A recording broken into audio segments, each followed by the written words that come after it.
Достар, сәлем. Бүгін видео мен мамаммен түсіргім келіп отыр. Танысып қойыңыздар, менің мамам. Қайырлы күн. Сіздердің бүгінгі сұрақтарыңызға жауап береді. Біріншіден көп рахмет сұрақтарыңыз үшін, тілектеріңіз үшін. Бүгін соның барлығына жауап беруге тырысамыз. Мен оқып отырайын, сұрақтар. Осы ең біріншісі ме? Гаухар Сәуленбек. Қызыңызды қалай тәрбиеледіңіз? Яғни сіздің ойыңызша бала тәрбиесінде ең маңызды немесе қандай тәсіл? Қызымды жақсы тәрбиеледім деп ойлаймын. Біріншіден мен қызымды еркін өсірдім. Өз ойын еркін айтатындай, өзінің ойын, өзінің ойлағандарын. Бала еркін өссе, еркін болып жақсы ойын айта алады ғой. Сөйтіп жақсы тәрбиеленеді. Содан жақсы тәрбиеленіп, өз ойын айтатындай, өз еркімен, өзінің қалаған мақсатымен, армандаған ойларымен, армандаған мақсаттарына жетіп, сол өздерінің жұмыстарын жасап отыр. Біріншіден еркін болып өсу керек бала. Ешқандай тежейтін нәрсе айтпау керек. Жоқ, нельзя дегендерді. Ал егер арасында дұрыс болмай жатса, дұрыс жерін дұрыс деп мақтау керек, бұрыс жерін шамалы жөндеп, баланы әрі қарай жақсы тәрбиеге талпындыру керек. Келесі сұрақ. Гүлжайнат Атамұрат. Қызыңызды қалай еркелеттіңіз? Ой, қызымды көп мен еркелететін ботам дейм, қошақаным, құлыншағым, күнім, алтыным, жүрегім, сердечкі. Қазірде солай немерелерімді солай атайым. Ақниет Зейнулла. Қай жақта жұмыс істейсіз? Жұмыс жасамайым, пенсиядамын, бірақ онлайн жұмыс жасайым, бизнес. Телефон арқылы онлайн ғой қазір бәрі. Нұрай. Жасыңыз нешеде? Жасым 64-те. Тағы да Нұрай. Қызыңыз кішкентай кезінде қандай болды? Нұрай, сәлем деп жолдаңызшы. Қызым кішкентай кезінде өте сүйкімді, әдемі, сұлу қыз болды. Біз бәріміз жақсы көретінбіз. Нұрай, сәлем. Ой, келесі. Да, CNN. Как вы относитесь к ее хобби? Хорошо отношусь. Османская империя. Атыңыз кім, нешедесіз? Атым Күлпан. Жасым 64-те. Рахатова. Қызыңыздың есімін кім қойды және ол нені білдіреді? Қызымыздың атын жеребе тастап қойдық, бәріміз үйде отырып. Қызым Динара деген ол ақшаны білдіреді. Ақша деген байлық. Ақша бар жерде бәрі болады. Дана Тұрсынғожа. Қызыңыз қырсық болды ма? Қырсық болды кішкентайында. Әлі де бар қырсықтығы. Бірақ өзіне жарасымды. Өзі бет алдында қырсық бола бермейді. Өзі жасайтын жерде жасайды. Тағы Дана Тұрсынғожа. Просто пожелание. Вы очень хорошо воспитали свою дочь. Спасибо вам. Спасибо вам тоже, Дана. Мисс Позитив. Неше балаңыз бар? 3 балам бар, 2 қыз, 1 ұл. Наргиза Қаныбековна. Есіміңіз кім? Жасыңыз қаншада? Видеода қызыңыз екеуіңіз Қазына сәлем деңіздерші. Қазына сәлем. Қазына сәлем. Есіміңіз кім? Айттың ғой. Есіміңіз айттым ғой.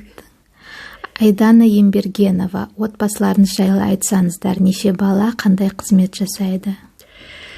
Отбасымда жаңа айтып кеттім. 3 балам бар, 2 қыз, 1 ұл. Бәрі де үйленген, 2-еуі юрист, 1-еуі банкир. Тағы Айдана Ембергенова. Немереңізді жиі көріп тұрасыз ба? Иә, жиі көріп тұрам.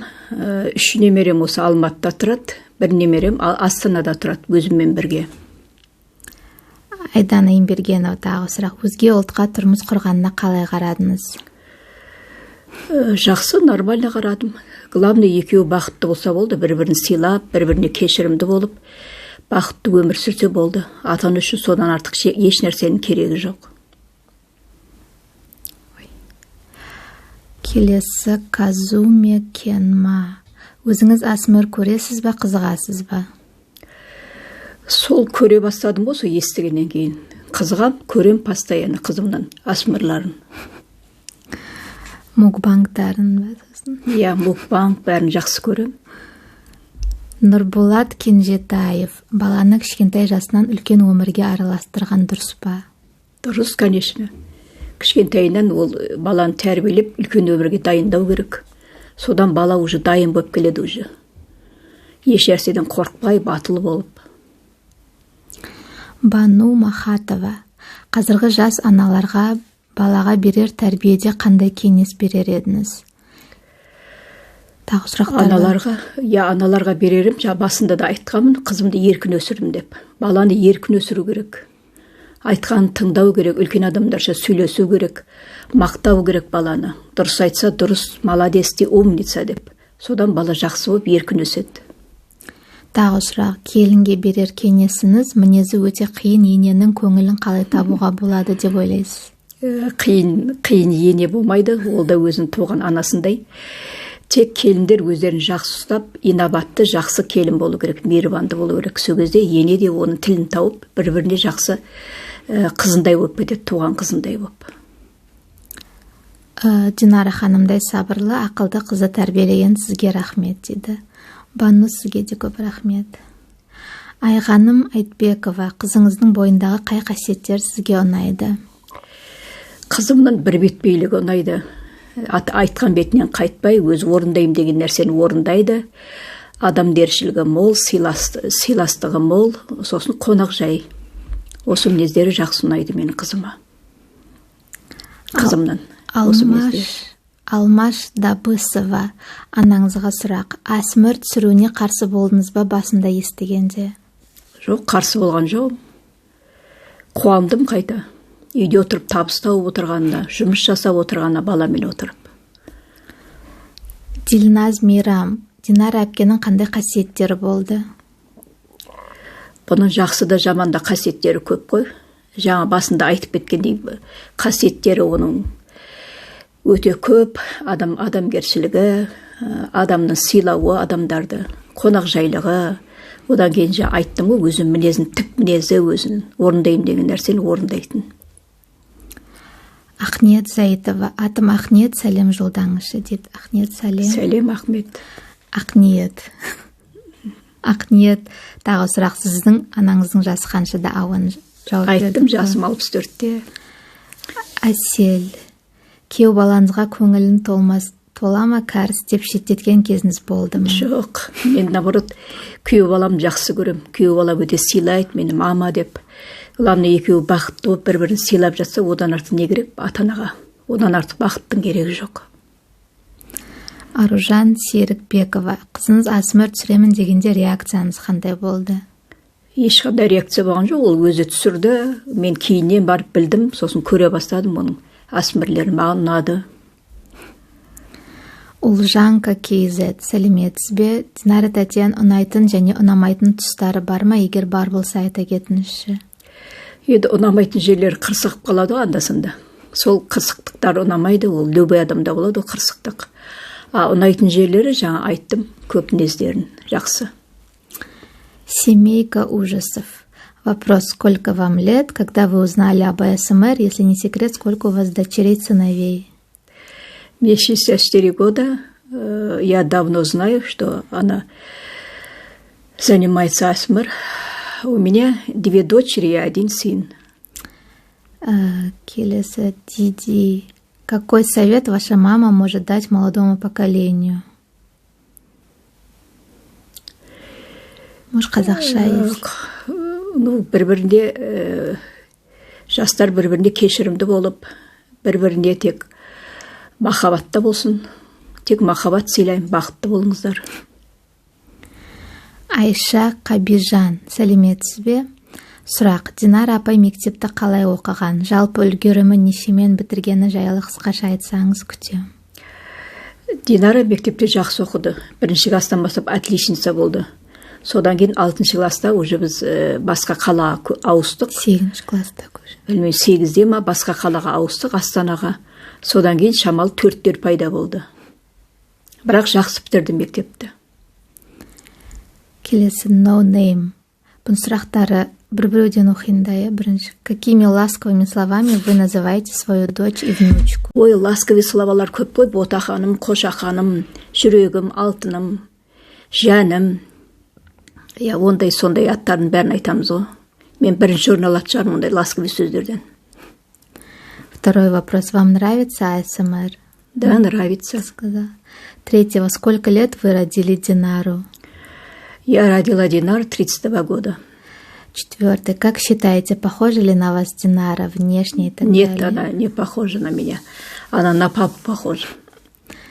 И пятый. Хотите ли вы снимать АСМР? Не знаю. Не задумалась над этим вообще. Большое вам спасибо, что уделили свое время и ответили на мои вопросы. Желаю вам всего самого лучшего. И вам спасибо за вопросы. Келесі мынау сұрақтар инстаграмнан болу керек. Назар Серік қызы. Динара ханым қандай қыз болды? Сабақты қалай оқыды? Тәртібі қандай болды? YouTube арнасына қарсы болдыңыз ба? Ойыңызда өзіңіз канал ашу бар ма? Динара жақсы қыз болып өсті. Өте сүйкімді, мектепте де жақсы оқыды, мектепте тәртіпті болды. Мен постоянно жиналыстарына мен ғой баратын. Сонда мақтайды Динараны постоянно. YouTube'қа қарсы, АСМРға қарсы болған жоқпын. Өздері біледі ғой. Өздері шешеді. Ұнап атқан нәрсені жасап атса мен қуанам атана. Дильнаска. Динара ханым. Тағы қандай последний сұрақ? Ойыңызда өзінің канал ашу бар ма? Сенің канал ашу. Мен айтамын, сені ма? Сен, наверное. Ол жағын білмей ойланған жоғым ол жағын. Дильнаска. Динара ханым сіздің тіліңізді алатын ба еді? Тілімді алады ғой, бірде алса, бірде алмайды. Өзінің ойын, егер ойындағысын жасағысы кеп тұрса, тілімді алмайды. Тағы Дильнаска. Динара ханым кішкене кезінде қандай қыз болды? Кішкентай кезінде айтып кеттім, өте сүйкімді, сұлу, сондай әдемі қыз болды. Бәріміз жақсы көретінбіз. Келесі Жанерке 444. Сіз Динараны YouTube түсіруіне қарсы болдыңыз ба? Жоқ, қарсы болған жоқ. Келесі Фариза Мырзахан қызы. Динара ханым кім болуды армандаған еді? Ой, оның арманы көп болды. Ол журналист болғысы келді. Бізге интервью алып жүретін қолына ұстап алып бір нәрселерді. Одан кейін жағы, микрофонға бір ұстап алып. Одан кейін депутат болам деді. Оның мандаты бар. Өзі суретін жапсырып жазып қойған мандат депутат болам деп. Одан кейін археолог болам деп кетті. Өскенше үшін археолог болам деп, сосын юридический оқуға түсті ғой. Фариза тағы Мырзахан қызы. Динара ханым кішкентай кезінде де осындай тәтті болды ма? Әлі де тәтті ғой Динара. Менің қызымның кішкентай қызым ғой. Кашаганова Зере. Динара ханым кішкентай кезінде қандай болды? Жауап бересіз бе? Динара кішкентай кезінде өте сүйкімді, айтып кетті ғой, өте жақсы қыз болды деп, әдемі қыз болды деп. Ол сосын мен хвостигім то, мен соңымнан қалмайтын Динара. Постоянно мен артымнан еретте жүреді, қайда барсам да. Қазір Алина менің хвостигім болып жүр. Енді қызың хвостик болып отыр саған. Нурия Жаманова. Здравствуйте. Мадемуазель, как вы воспитали такую внимательную, красивую, очень хорошую девушку Динару? Мадемуазель. Сұрақ па? Как вы воспитали такую внимательную, красивую, очень хорошую девушку Динару? Может, қазақша жауап беруге? Сол ойланып отырмын, сол қандай деп. Енді нормально воспитать еттін деп ойлап, нормально воспитала я. Можно сказать, в свободе. В свободе, все передала свои не запрещая. Навыки, знания. Геният Кенжеголов. Аты кім, қанша жаста, қаншасыншы жылғы? Барға жауап бердің ғой бәрі? Мен ба жауап бердім бе? Қаншасыншы жылғы? Жасым 64-те, 57-ші жылғым, 1957. Қанатова Назымгүл. Соңғы сұрағы дейм. Динара әпше бала кезінде қандай болды? Не себепті есімін Динара қойдыңыздар? Қандай жақсы, қандай жаман қылықтары бар? Бағана сұрағына жауап берген, Динара кішкентай кезінде өте сүйкімді, жақсы қыз болды. Динара деп жребий тастап қойдық. Көп аттарды жазып, соның ішінен Динара шықты. Сонымен Динара деп қойдық. Енді оның жақсы да жаман да мінездері бар ғой, кішкентай кезінде болды ғой. Енді көбіне жақсы мінездері көптеу жаманнан гөрі. Болды деймін. Жалпы осы сұрақтарыңыз, сіздің барлық сұрақтарыңызға жауап бердік деген үміттемін. Және бұл видео енді сыбырлаумен емес, байқаған шығарсыздар, мүмкін ондай қатты ASMR болмаса ренжімерсіздер. Осылай жай дауыспен сөйледік. Не болса да барлықтарыңызға көп рахмет. Алдыда тағы да тырсам видеолармен қуантуға. Ал осы мамам, ол осы Алматыға келген қонаққа. Сондықтан мен осылай ойладым, неге мамаммен түсірмеске видео деп. Енді сіздерге ұнайды деген үміттемін видео. Сондықтан да видеоның соңында мүмкін айтар бір тілегің менің подписчиктарыма. Менің ба? Я, айтар тілегім, қызымның подписчиктеріне көп рахмет, алғысымды айтамын. Көп жақсы тілектер айтып жатсыздар, мақтап жатсыздар қызымды. Я, мен де енді қызым болғасын мен мақтағаным емес, бірақ мен қызымды мақтаныш етем. Осындай ютубқа шығып, ASMR түсіріп, жұрттың алғысына бөленіп жатқанына өте қуанамын. Еңбек етіп жатқан адамдарды кім жақсы көрмейді. Қазір жаңа еңбек етсең тояды, қарның тіленбей дейді ғой. Сондықтан да қазір еңбек ету керек. Қазір онлайн жұмыс. Мен өзім жасым 64-те пенсиядағы әже болсам да, үйде отырып онлайн жұмыс жасаймын, бизнеспен айналсам, бір емес 2-3 бизнесім бар менің, Құдайға шүкір. Сондықтан да барлық жастарға айтарым, еңбектеніңіздер, жоғарылап өздеріңізді білімдеріңізді жетілдіріңіздер, алға қарай баса беріңіздер, болашақ сіздердікі, жастардікі. Біз тек сіздерге қуанып, сіздерді мақтаныш етіп жүре берейік осылай. Балаларымыздың, немерелеріміздің қызығын көріп, қалған өмірімізде соны нәсіп етуге жазсын. Барлықтарыңызға рахмет. Сау саламатта болыңыздар. Рахмет. Барлықтарыңызды құшақтадым, беттеріңізден сүйдім. Достар, әдеттегідей видеоның соңында сәлемдер. Бүгінгі бірінші жазған 5 адамға Абыт Көркем Ақтау қаласынан сәлем. Бейсен Кәусар Ақтау қаласынан сәлем. Гаухар Бекмұрат қызы сәлем. Қарақат Хайрола сәлем. Және Ұлжан Қызылорда қаласынан сәлем. Және менің комментариям астына жазған бірінші 5 адамға Нұржауған Ақтөбе қаласынан сәлем. Айлан Алматы қаласынан сәлем. Алия Ақтөбе қаласынан сәлем. Нұргиса Өскемен қаласынан сәлем. Және Жансая Ақтау қаласынан сәлем.